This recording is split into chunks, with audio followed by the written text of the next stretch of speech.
que o trauma provoca em nós? Ele nos causa uma memória. O trauma, ele fica marcado na nossa memória. E a nossa memória, ela acontece como? Pela formação das conexões entre os nossos neurônios, que são as sinapses que a gente chama. E aí eu pergunto para vocês, onde ficam esses neurônios? Que a gente aprende na escola, né? Que os neurônios estão aqui. A gente aprende na escola que só existe neurônio. Talvez, não sei se hoje em dia ainda é assim, né? Mas pelo menos na minha época era. As nossas memórias, elas são armazenadas através dessas conexões entre os nossos neurônios. Então a gente aprendeu que os neurônios são as células especializadas do nosso cérebro. Então quando a gente já até visualiza, né, a imagem de um neurônio, a gente já imagina, a gente já visualiza ali que são células cerebrais. Só que nós não temos neurônios só no nosso cérebro. Na verdade, a gente tem neurônios em várias partes do nosso corpo. E além do nosso cérebro, a gente tem outros 2 centros importantes, onde a gente tem um acúmulo grande de neurônios. Então, em primeiro lugar, a gente tem o que é chamado do nosso segundo cérebro, que é o nosso intestino. Então, para vocês terem uma ideia, no nosso cérebro, a gente tem cerca de 86 bilhões de neurônios. No nosso intestino, a gente tem uma rede complexa de neurônios, o sistema nervoso entérico, que tem aproximadamente 500 milhões de neurônios. Aí você fala, poxa, mas neurônio no intestino, mas qual que é a função, né? Então, esses neurônios, eles são responsáveis por regular diversas funções, tanto do sistema digestivo, também eles são responsáveis pela interação com o nosso sistema nervoso central, influenciam aspectos comportamentais, aspectos emocionais, ajuda a regular hormônio, metabolismo, pressão sanguínea, processar informações enquanto você dorme. Então, o intestino tem muitas funções além daquelas que a gente está acostumado, que a gente acredita que ele tenha. Única e exclusivamente ali do sistema digestivo. Tem muito mais coisas. Para vocês terem uma ideia, essa massa de tecido neural que fica no nosso intestino produz mais de 30 neurotransmissores diferentes, que são aquelas moléculas ali que sinalizam informações para o nosso cérebro. 90% da produção de serotonina, que é conhecido aí como o nosso hormônio da felicidade, acontece aí, no nosso intestino. E aí, você fala, poxa, não faz sentido, mas quando você se conecta com alguma questão, com alguma lembrança, algum trauma, e você sente aquele embrulho no estômago, aí você começa a perceber, opa, tá aí, olha lá os neuroninhos lá, fazendo a função deles. Então, percebam que temos também a memória que acontece aqui no nosso intestino. Só que é uma memória diferente da memória que acontece no nosso cérebro, porque o nosso cérebro ele tem ferramentas, ele tem órgãos ali que são responsáveis por processar essa memória e trazer uma razão para a nossa mente. Então, a gente consegue entender racionalmente essas memórias. Só que no intestino não existe todo esse aparato. Então, a maneira que a gente tem de processar essas informações dos neurônios é através das nossas sensações físicas. E por isso que a gente fala da sabedoria que o nosso corpo tem através das nossas sensações, das nossas emoções, das nossas sensações. Tá? Então, a gente vai para um lugar e sente do nada, né? Você tá bem, tá tudo bem, de repente você sente um mal-estar, um desconforto estomacal. E aí você fala, poxa, mas eu não comi nada que me fizesse mal, não aconteceu nada. E você acha que não aconteceu nada. Mas você tem essas memórias aqui que estão te alertando. E os gatilhos que a gente fala que trazem essas reações para a gente, eles acontecem em qualquer parte do nosso corpo. E aí é interessante porque essas sensações, esses neurônios, eles causam reações não só com coisas negativas, é que a gente está falando de traumas aqui, mas às vezes você tem primeiro encontro com aquela pessoa que você está interessada já há bastante tempo, aí que eles também um termo americano, né? Como que é butterflies, né? Você tem butterflies in your stomach. Você tem, belly butterflies. Que você sente as borboletas no estômago, né? E você sente aquela sensação, né? Ai, meu Deus, aquela empolgação, aquela ansiedade, mas uma ansiedade gostosa, novamente. Então, existe uma via de comunicação direta entre o nosso cérebro e o nosso intestino. E além do nosso intestino, temos também um outro órgão nosso, que vocês já devem imaginar qual que É é, o terceiro. que também tem uma boa concentração, menor, mas uma boa concentração de neurônios. Que é Vamos ver quem adivinha, né? coração. Nosso coração, gente. Então, o nosso coração tem cerca de 40 mil neurônios que operam independentemente do cérebro. E é por isso que a gente fala, né? Então, vamos pensar, a gente tem aqui cabeça, peito, baixo ventre. E quando a gente fala do alinhamento, o que a gente está querendo propor com esse alinhamento? Literalmente um alinhamento entre essas informações que chegam desses 3 núcleos que todos nós temos. A gente tem um núcleo aqui de informações, que é o cerebral, a gente tem os neurônios do intestino e a gente tem o do coração. Então, quando a gente faz esse alinhamento, a gente automaticamente estimula esse alinhamento entre esses 3 centros. Porque qual que é a questão? Muitas vezes a gente, por exemplo, síndrome do pânico, né? Crise de pânico. Você não sabe o que está disparando, mas você está sentindo. E seu coração dispara e você sente o seu estômago revirar. Então, o que está acontecendo aí? Opa, eu tenho 2 centros que estão me comunicando algo, mas o meu terceiro centro não está captando.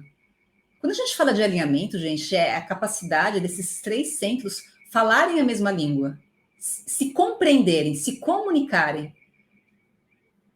E o que acontece é que, geralmente, um desses centros fala uma coisa, o outro fala outra, e fica aquela confusão toda.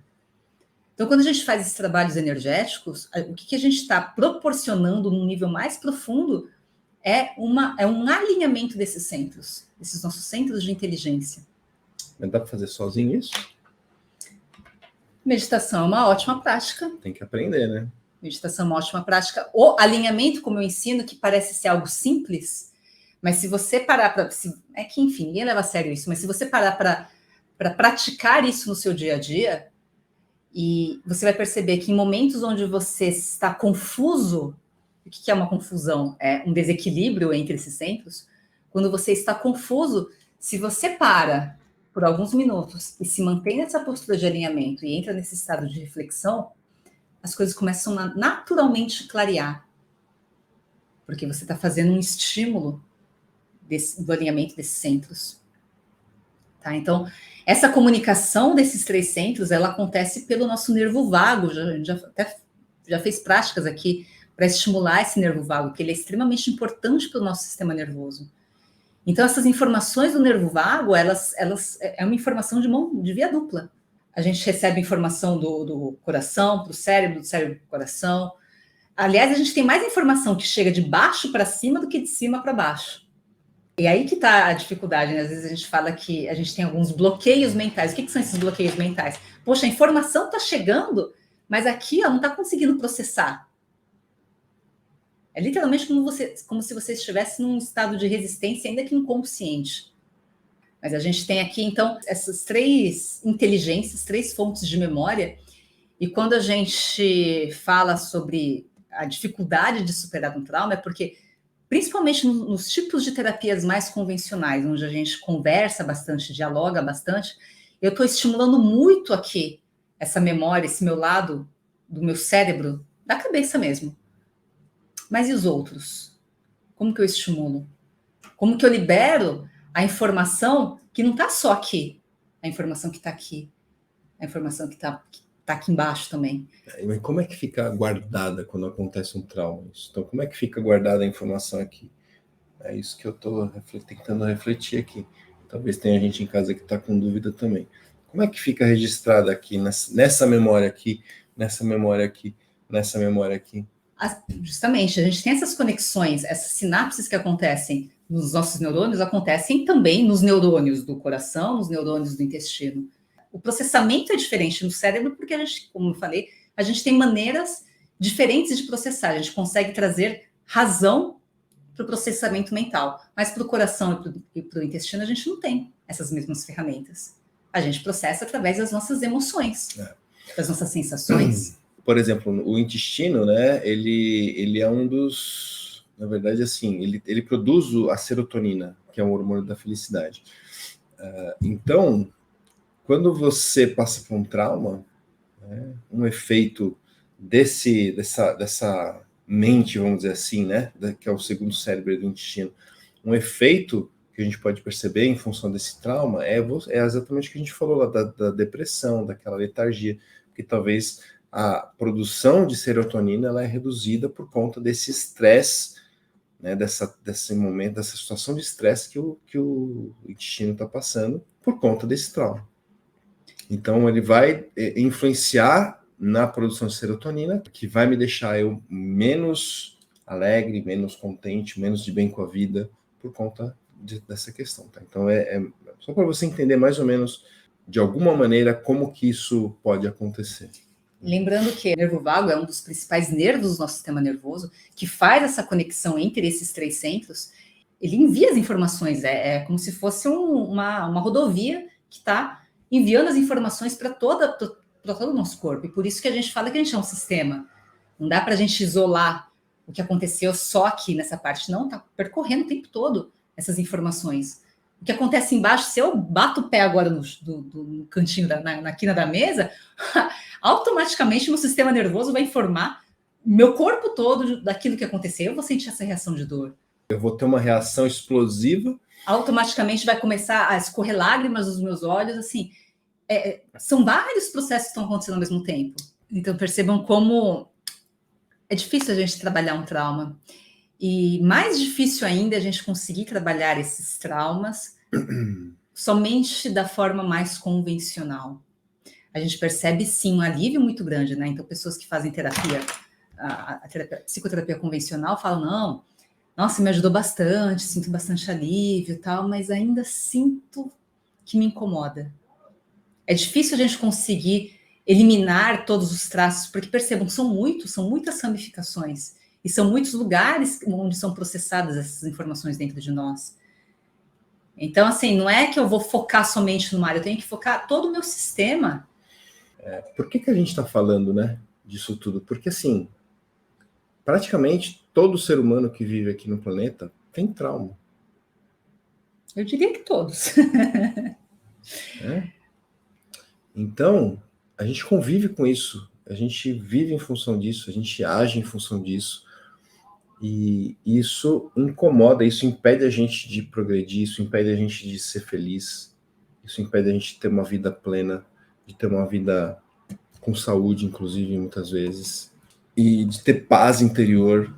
Por que a gente está falando? Porque isso é importante, a gente precisa falar disso, a gente precisa abrir, a gente precisa que as pessoas entendam que muitas vezes eu convivo com isso na minha vida. Sim, por isso que eu ajo dessa maneira? Sim, esse primeiro passo é você criar essa consciência. Agora, segundo passo é você, eu tô afim mesmo de realmente ter uma vida plena, eu preciso olhar para isso. Eu não posso não olhar para isso.